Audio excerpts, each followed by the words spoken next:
Hi, I recently wrote an article about how to get over being hurt by gossip. And I made a few different points during that article.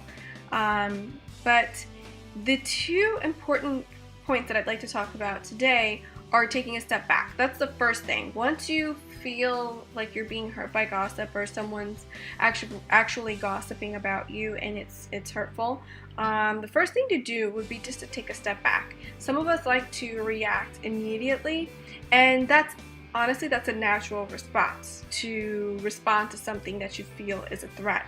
But let me tell you where that comes from.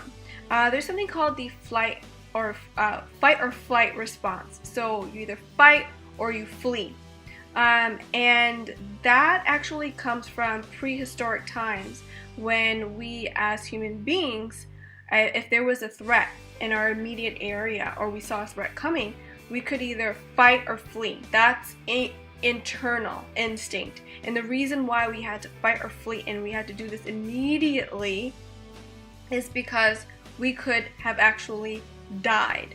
Now, gossip, as we know, is not an immediate threat to our lives. We're not going to die immediately if we are confronted with gossip. That hurts. It does hurt, but it's not something that we're going to die from.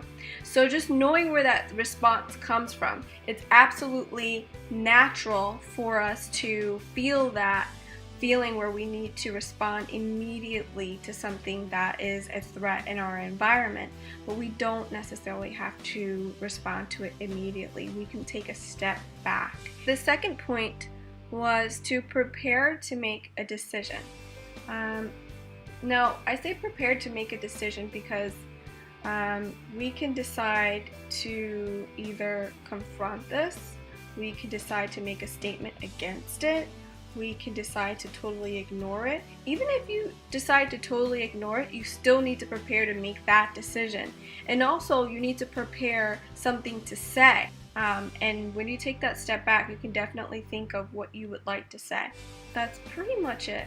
And those are the two steps I think that are most important